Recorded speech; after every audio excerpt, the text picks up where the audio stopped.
भारत माता की भारत माता की कार्यक्रम में उपस्थित भारतीय जनता पार्टी के अध्यक्ष श्रीमान जेपी नड्डा जी, हम सबके मार्गदर्शक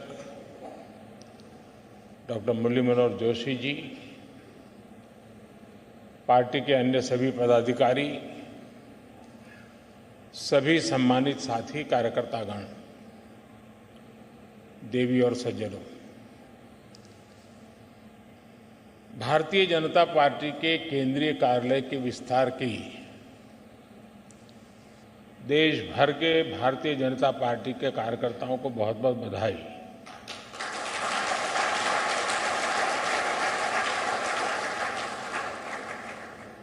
दो 2018 में जब मैं कार्यालय का लोकार्पण करने के लिए आया था तो कहा था कि इस कार्यालय की आत्मा हमारा कार्यकर्ता है। आज जब हम इस कार्यालय का विस्तार कर रहे हैं तो ये भी केवल एक भवन का विस्तार नहीं है, बल्कि ये प्रत्येक भाजपा कार्यकर्ता के सपनों का विस्तार है।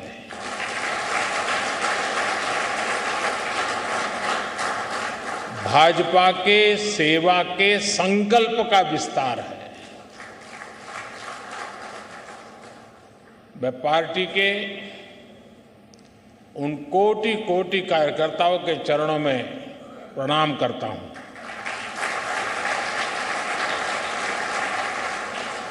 मैं पार्टी के सभी संस्थापक सदस्यों को भी सर झुका करके नमन करता हूं। साथियों, आज से कुछ दिन बाद हमारी पार्टी अपना 44वां स्थापना दिवस मनाएगी। ये यात्रा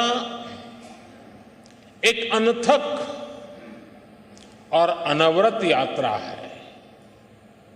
ये यात्रा परिश्रम की पराकाष्ठा की यात्रा है। ये यात्रा समर्पण और संकल्पों की शिखर की यात्रा है। ये यात्रा विचार और विचारधारा के विस्तार की यात्रा है। और ये यात्रा, ये विस्तार अपने आप में बहुत ही प्रेरणादायी है। आपको याद होगा, भारतीय जनसंघ ने दिल्ली के अजमेरी गेट के पास एक छोटे से ऑफिस से अपनी यात्रा शुरू की थी। उस समय हम देश के लिए बहुत बड़े सपने देखने वाले छोटी सी पार्टी थे। सपने बड़े थे, दल छोटा था। 1980 में जब भाजपा का जन्म हुआ, तब कुछ समय के लिए 10 राजेंद्र प्रसाद मार्ग पार्टी का ऑफिस बन गया था और उसी जगह पे पहले अपने नानाजी देशमुख रहते थे। बहुत से कार्यकर्ताओं को 11 अशोका रोड पार्टी ऑफिस के रूप में याद होगा। इसके भी काफी समय बाद पार्टी ऑफिस दीनदयाल उपाध्याय मार्ग पर शिफ्ट हुआ। एक तरह से हमारी पार्टी की प्रगति का प्रतीक है। इस दौरान कितने ही उतार चढ़ाव आए। हम तो वो दल है जिसने इमरजेंसी के दौरान लोकतंत्र की रक्षा के लिए खुद अपने दल को ही देश हित में आहूत करने पर हमने हिम्मत के साथ कदम उठाया।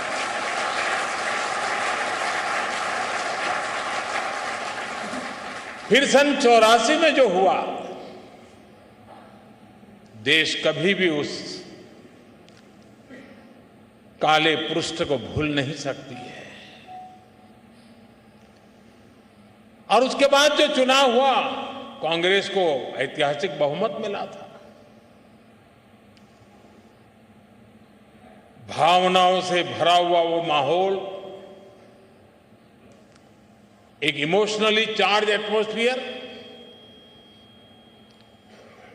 और उस आंधी में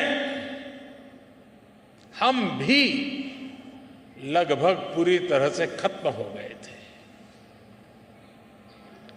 लेकिन हम हताश नहीं हुए, हम निराश नहीं हुए। हमने किसी और में दोष ढूंढने की कोशिश नहीं की। आरोप प्रत्यारोप के चक्कर में हम नहीं पड़े। हम चले गए फिर एक बार जनता जनार्दन के बीच। हमने जमीन पे काम किया, हमने अपने संगठन को मजबूत किया, और तब जाकर आज हम यहां पहुंचे हैं।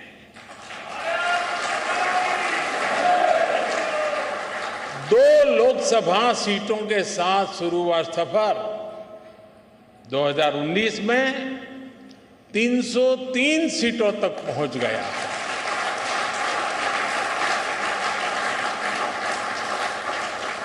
आज कई राज्यों में हमें 50% से ज्यादा वोट मिलते हैं।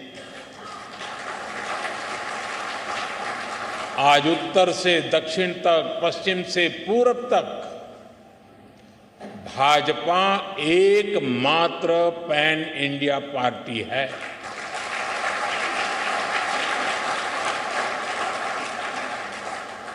परिवार के कब्जे वाली पार्टियां, फैमिली रन पार्टियों के बीच भाजपा ऐसा राजनीतिक दल है जो युवाओं को आगे आने के लिए बहुत अवसर देता है, खुला मैदान देता है।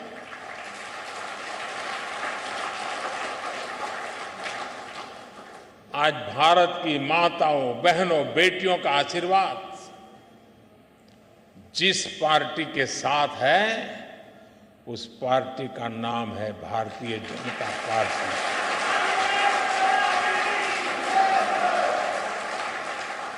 और साथियों, आज भाजपा केवल विश्व की सबसे बड़ी पार्टी नहीं है, बल्कि भाजपा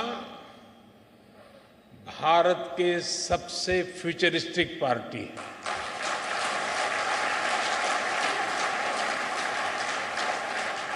हमारा एक ही लक्ष्य है, भविष्य के आधुनिक और विकसित भारत का निर्माण करना।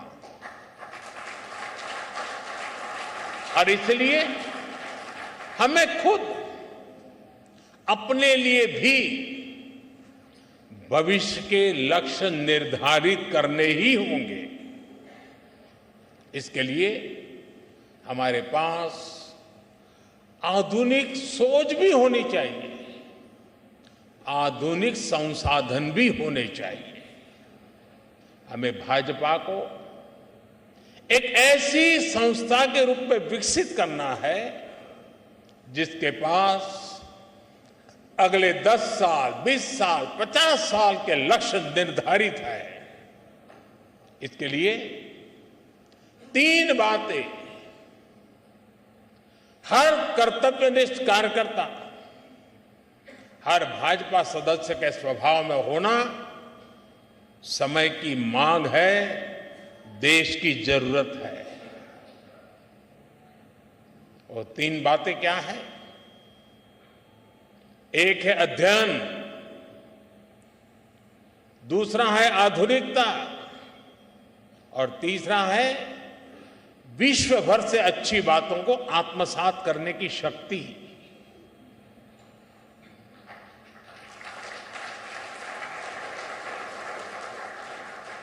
हम आप जानते हैं कि पंडित दीनदयाल जी जहां कहीं जाते थे, किताबें उनके साथ रहती थी। वो प्रवास में भी पढ़ते लिखते रहते थे। उनकी रचनाएं, उनके अध्ययन और बौद्धिक विस्तार की गवाह है। डॉक्टर श्यामा प्रसाद मुखर्जी के अपने घर में तो हजारों किताबें थी। भाजपा कार्यालय की नई बिल्डिंग पार्टी की उस परंपरा का एक केंद्र बनेगी और बननी चाहिए।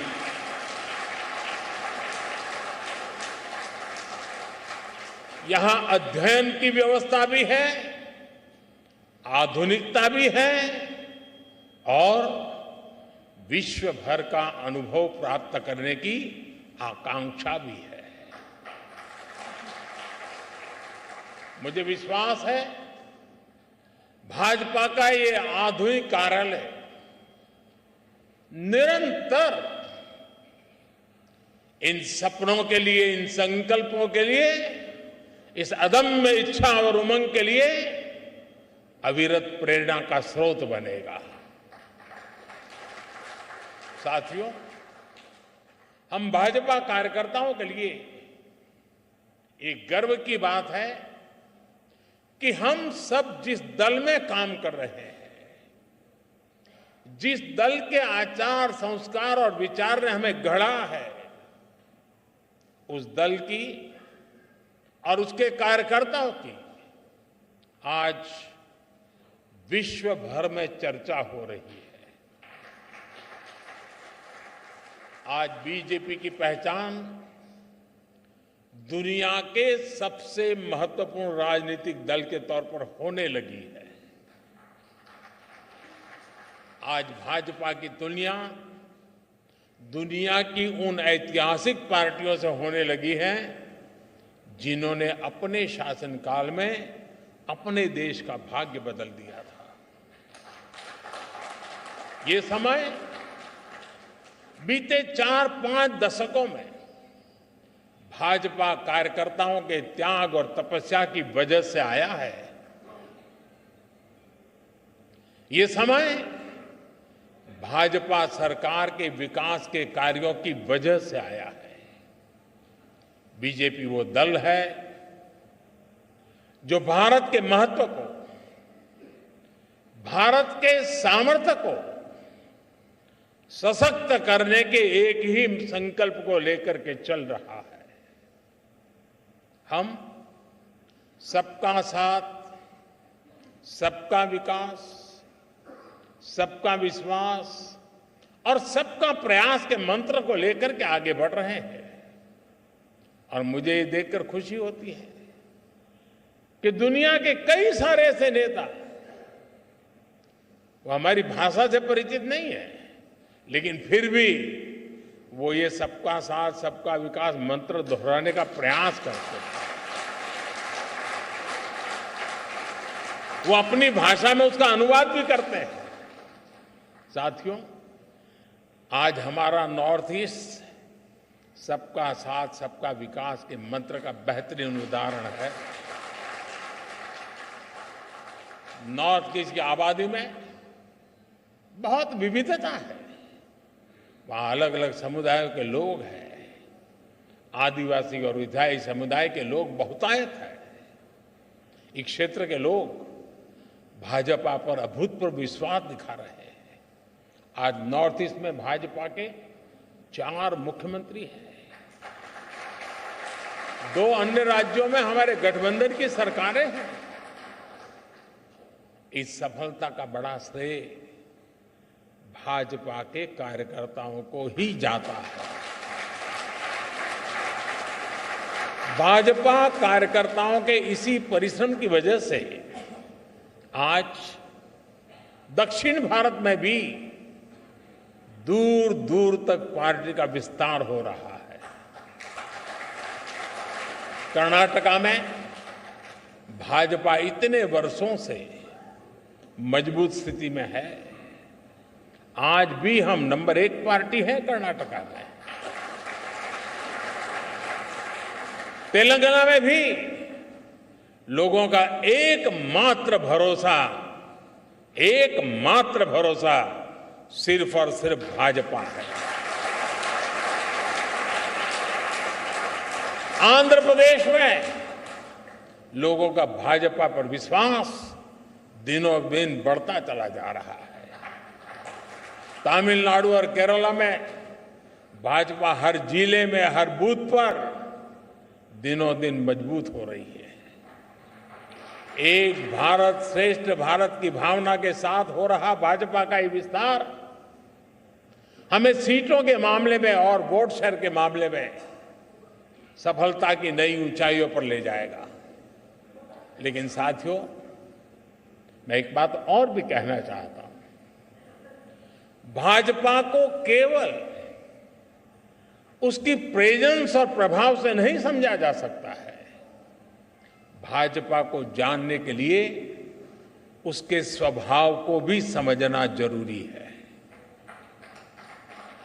और भाजपा का स्वभाव है नूतनता, आधुनिकता। नूतनता हमारी निष्ठा है और आधुनिकता हमारी अवधारणा है। इसलिए बीजेपी केवल चुनाव लड़ने और जीतने के सीमित नहीं है। बीजेपी एक व्यवस्था है, बीजेपी एक विचार है, बीजेपी एक संगठन है, बीजेपी एक आंदोलन है।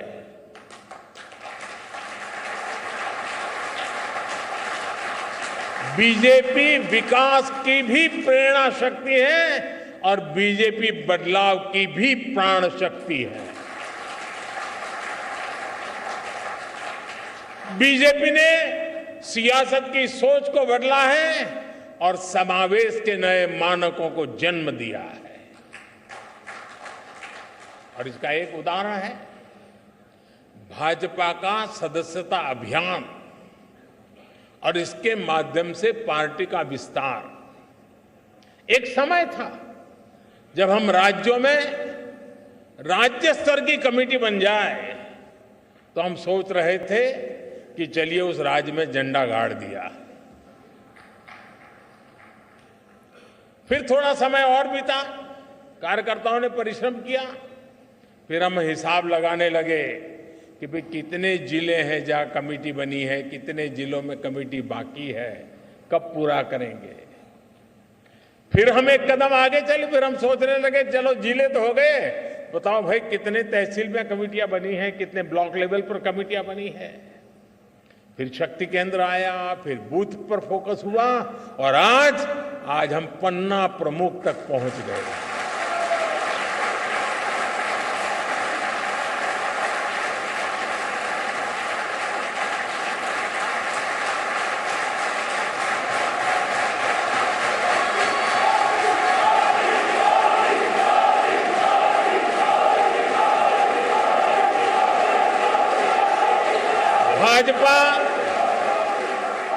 भाजपा पहली पार्टी है जिसने पार्टी की व्यवस्था में संवैधानिक रूप से महिलाओं के लिए पद की व्यवस्था की है। संविधान के तहत भाजपा पहली ऐसी पार्टी है जो अपने कार्यकर्ताओं को नए अवसर देने के लिए निरंतर तत्पर रहती है। हमने पार्टी की समितियों में, कमेटियों में हर बार 25% नए लोगों को लाने की व्यवस्था शुरू की है। हम कार्यकर्ताओं की इसी ताकत से सत्ता के शिखर तक पहुंचे हैं। लेकिन हम भले ही सत्ता के शिखर पर पहुंचे हो, लेकिन हमारे पांव आज भी उतने ही जमीन पर हैं जितने 1980 में हुआ करते थे।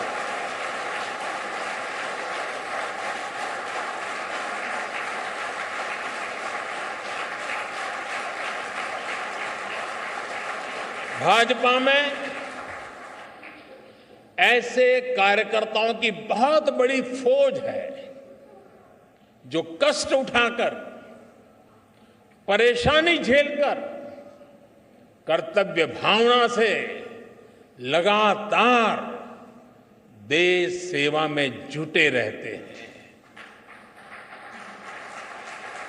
हम जहां भी काम करते हैं सामूहिकता की भावना से काम करते हैं, टीम वर्क के साथ काम करते हैं। भाजपा वो पार्टी है जिसमें मुक्त चिंतन होता है, नए विचार सृजित होते हैं, नए विचारों का सम्मान होता है। चिंतन और अध्ययन करने वाले एक बहुत बड़ा वर्ग हमारे भाजपा परिवार का विशाल विस्तार है, हिस्सा है, वट वृक्ष की भांति है। भाजपा वो पार्टी है जिसमें समाज के अलग अलग वर्गों को प्रतिनिधित्व देने के लिए प्रभावी और क्रियाशील मोर्चे और कमेटियां हैं। भाजपा में हर मोर्चा अपनी सामाजिक भूमिका में सक्रिय भी होता है, प्रभावशाली भी होता है। साथियों, भाजपा की एक और विशेषता है कि हमारी पार्टी समाज के साथ जुड़कर के काम करती है। भाजपा में समाज की सेवा के माध्यम से कार्यकर्ताओं को गढ़ा जाता है।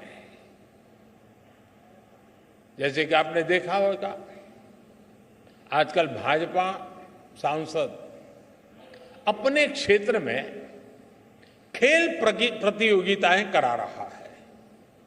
इनके आयोजन में बड़ी जिम्मेदारी भाजपा के वहां के स्थानीय कार्यकर्ता ही निभा रहे हैं। इसमें देश के लाखों युवाओं को भाग लेने का मौका मिल रहा है। हजारों युवाओं को पदक मिल रहे हैं, उनके लिए आगे बढ़ने के रास्ते खुल रहे हैं और हमें भी क्षेत्र के सामर्थ्य का परिचय होता है। इसी तरह कहीं कोई प्राकृतिक आपदा हो, समाज के सामने कहीं कोई चुनौती आए या फिर रक्तदान जैसे समाज सेवा से जुड़ा अभियान हो, भाजपा के कार्यकर्ता सबसे पहले पहुंचते हैं और सबसे आखिरी तक मोर्चे पर डटे रहते हैं।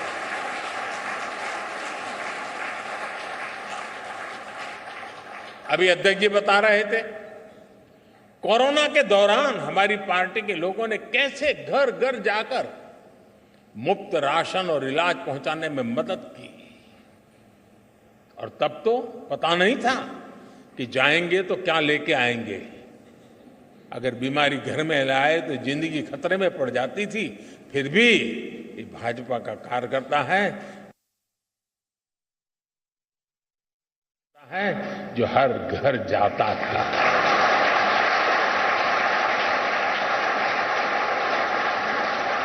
आज भाजपा और भाजपा कार्यकर्ताओं का समाज के साथ जो भावात्मक संबंध है, वो आपको किसी और राजनीतिक दल में नजर आएगा कि नहीं आएगा, ये मैं कह नहीं सकता। साथियों, जब हम समाज की सेवा के लिए अपना जीवन खपाते हैं तो सरकार बनाने का अवसर मिलने पर भी ये हमारी प्राथमिकता होता है। इसलिए ही आज पूरे भारत में भाजपा सरकारें आकांक्षा, विकास और प्रगति का पर्याय बन रही है। और ये भाजपा का ब्रांड ऑफ गवर्नेंस है। जहां भी भाजपा की सरकार है वहां गरीब कल्याण के लिए योजनाएं तेज गति से चलने लगती हैं। जहां भी भाजपा की सरकारें हैं वहां योजनाओं का लाभ लाभार्थियों तक पहुंचाना सुनिश्चित हो जाता है। जहां भी भाजपा की सरकारें वहां युवा शक्ति को आगे बढ़ने के लिए नए अवसर बनते हैं। जहां भी भाजपा की सरकारें हैं वहां योजनाओं में महिला सशक्तिकरण को सर्वोच्च प्राथमिकता मिलने लगती है। जहां भी भाजपा की सरकारें हैं वहां कानून व्यवस्था सुदृढ़ हो जाती है। जहां भी भाजपा की सरकारें हैं वहां ease of doing business, ease of living के प्रयास बढ़ने लगते हैं। जहां भी भाजपा की सरकारें हैं वहां इंफ्रास्ट्रक्चर का तेजी से विकास होना शुरू हो जाता है। जहां भी भाजपा की सरकारें हैं वहां विकास और विरासत दोनों साथ साथ चलते हैं। साथियों, मैं समझता हूं अब समय आ गया है कि हमारी यूनिवर्सिटीज, एकेडमिशियंस और एक्सपर्ट्स भारत के पिछले 75 साल के अलग अलग गवर्नेंस मॉडल्स की कंपैरेटिव स्टडी करें, एनालिसिस करें, देश और दुनिया के सामने रखें। देश ने लंबे समय तक कांग्रेस का एक गवर्नेंस मॉडल देखा है। देश ने कम्युनिस्टों का भी कुछ राज्यों में गवर्नेंस का मॉडल देखा है। देश ने परिवारवादी, फैमिली रन पार्टियों के काम करने का तरीका भी देखा है। अलग अलग गठबंधनों की सरकारों का गवर्नेंस मॉडल भी देश ने देखा है।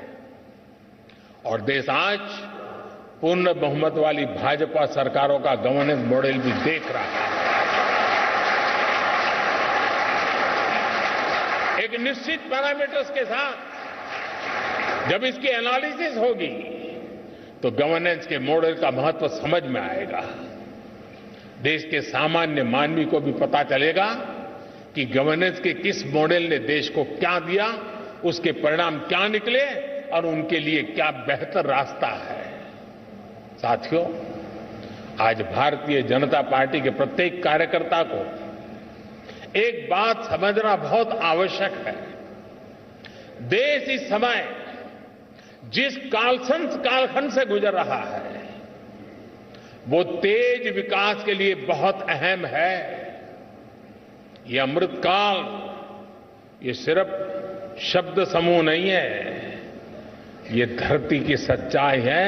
140 करोड़ देशवासियों की दिलों की धड़कन है।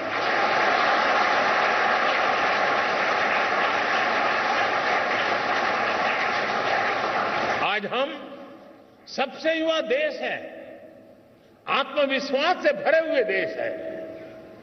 पूरे विश्व में दुनिया के बड़े बड़े मंचों पर आज अगर किसी का डंका बज रहा है तो नाम है हिंदुस्तान, वो नाम है भारत।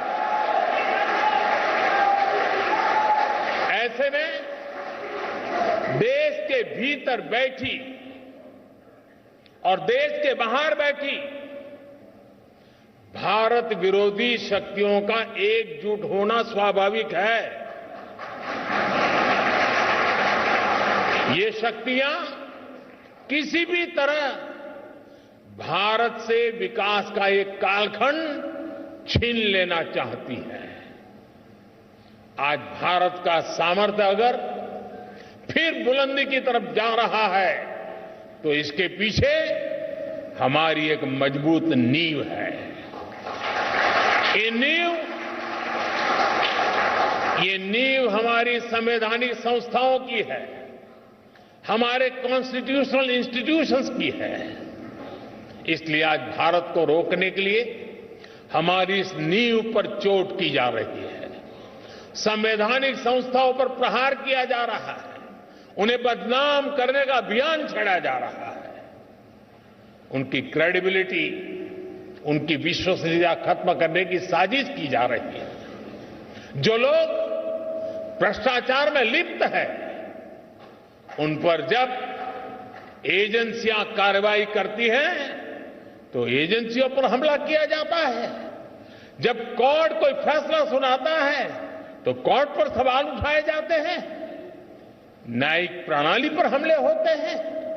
आप सब देख रहे हैं, कुछ दलों ने मिलकर भ्रष्टाचारी बचाओ अभियान छेड़ा हुआ है।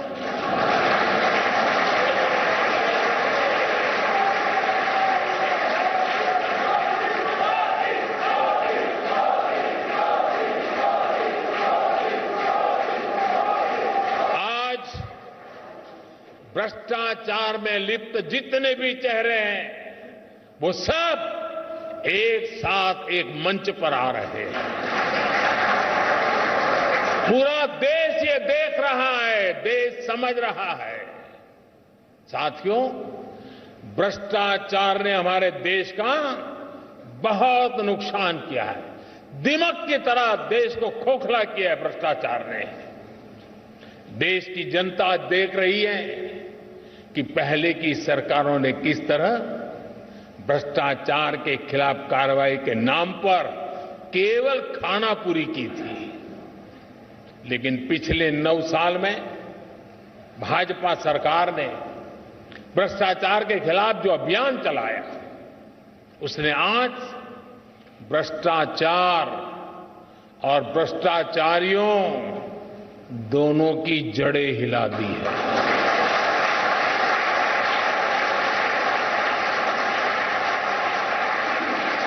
ये इस बात का प्रमाण है कि जब भाजपा आती है तो भ्रष्टाचार भागता है।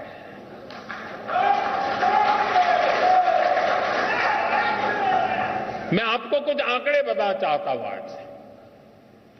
Prevention of money laundering act यानी पीएमएलए के तहत कांग्रेस की सरकार में यानी साल 2004 से 2014 के बीच 5,000 करोड़ रुपए के आसपास की संपत्ति जब्त की गई थी। 5,000 करोड़।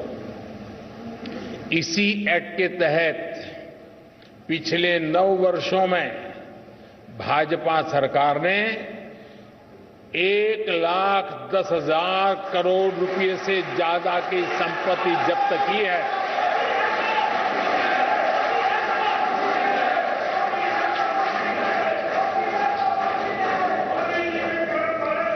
इस एक्ट के तहत पहले के मुकाबले 2 गुने से ज्यादा केस रिकॉर्ड किए गए हैं और 15 गुना ज्यादा लोगों को गिरफ्तार किया गया है। हमारे यहां कुछ लोगों ने कांग्रेस शासन के दौरान बैंकों को जमकर के लूटा। बैंकों का करीब 22,000 करोड़ रुपए का नुकसान करके ये लोग विदेश भाग गए। आज भाजपा सरकार ने इन लोगों की करीब करीब 20,000 करोड़ रुपए की संपत्ति जब्त करवा दी है।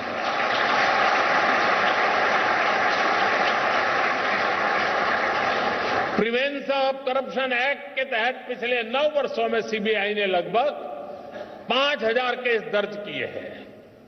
बीजेपी सरकार में भ्रष्टाचार के आरोपों से घिरे हुए सैकड़ों बड़े अधिकारियों को संविधान दिखाया, सरकार के नियम दिखाए और उनको जबरन रिटायर किया गया है, घर भेज दिया गया है और उनके खिलाफ कार्रवाई की गई है।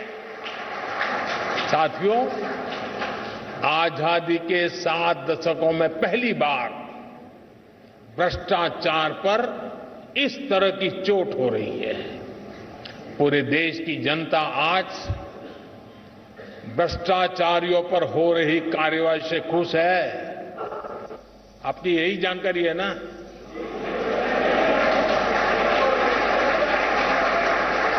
मैं जहां जाता हूं लोग यही कहते हैं, मोदी जी रुकना मत।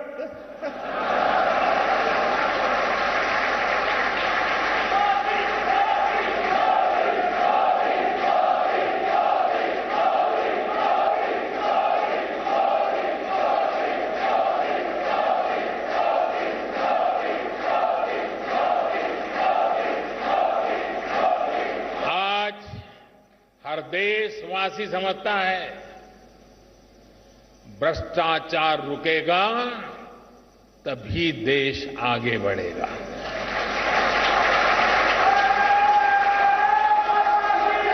और जब हम इतना सारा करेंगे तो कुछ लोग तो नाराज होंगे ही होंगे।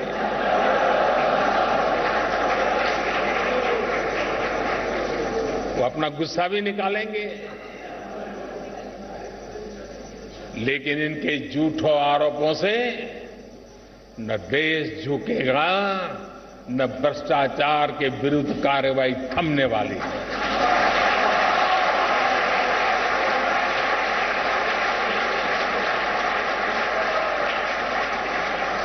साथियों, आपको याद होगा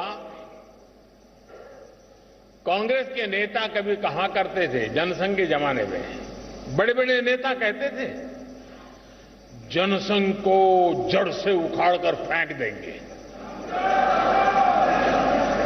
ये उनके बड़े बड़े नेता बोलते थे जी। और आज की कांग्रेस कहती है कि मोदी तेरी कब्र खुदेगी। जनसंघ को मिटाने की, भाजपा को मिटाने की अनेक बार साजिशें हुई। और ये तो वो लोग हैं जिन्होंने मुझे भी जेल में डालने के लिए क्या क्या जाल नहीं बिछाई, लेकिन वो पूरी तरह नाकाम रहे।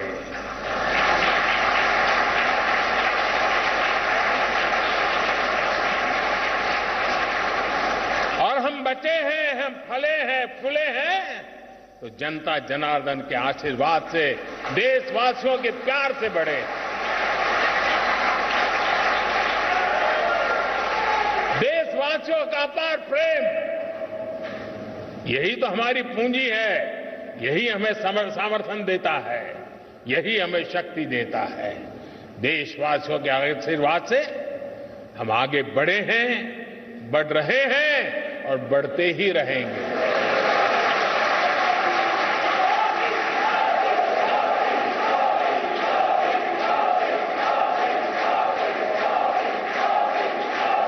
हम यहां से आगे बढ़ेंगे, वो भी देशवासियों के विश्वास से बढ़ने वाले हैं।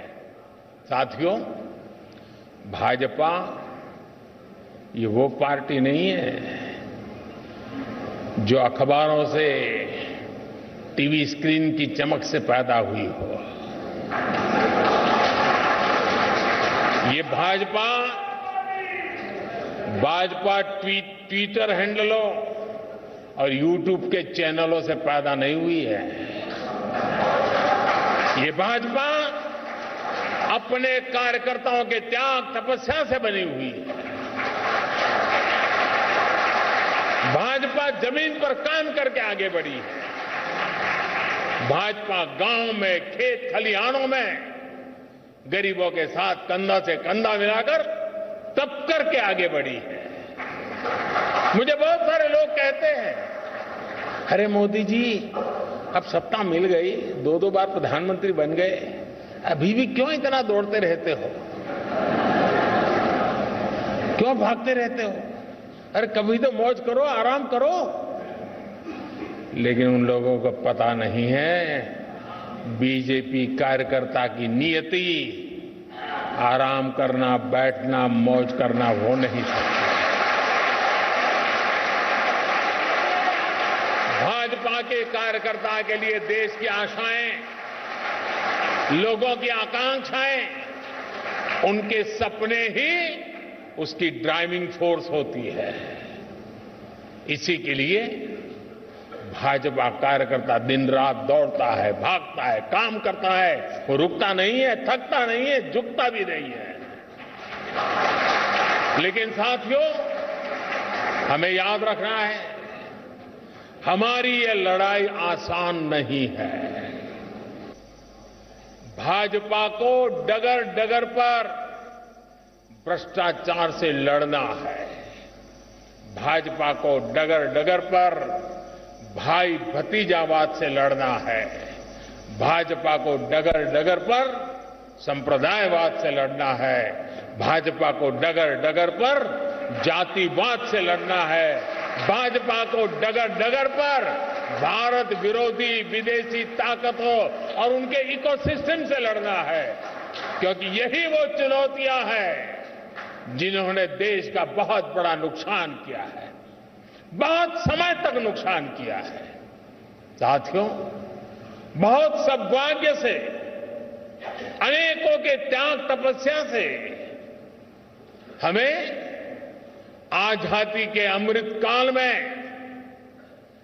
राष्ट्र की सेवा करने का, राष्ट्र निर्माण करने का अवसर मिला है। हम भारतीयों ने मिलकर 2047 तक, जब आजादी के 100 साल मनाएंगे, तब तक विकसित भारत का लक्ष्य रखा है। आजादी के अमृत महोत्सव से लेकर आजादी के 100 वर्ष तक देश की इस यात्रा में प्रत्येक भाजपा कार्यकर्ता को जी तोड़ मेहनत करनी ही करनी है।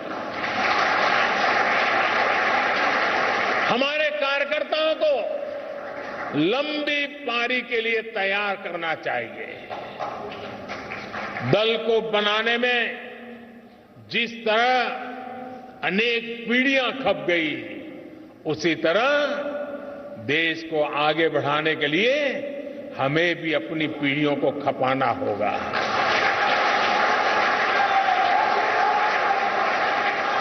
साथियों, मैं आपको फरवरी 2018 में इसी कार्यालय में कही हुई अपनी एक बात को आज याद दिलाना चाहता हूं। 2018 में इसी भवन का लोकार्पण करते हुए मैंने कहा था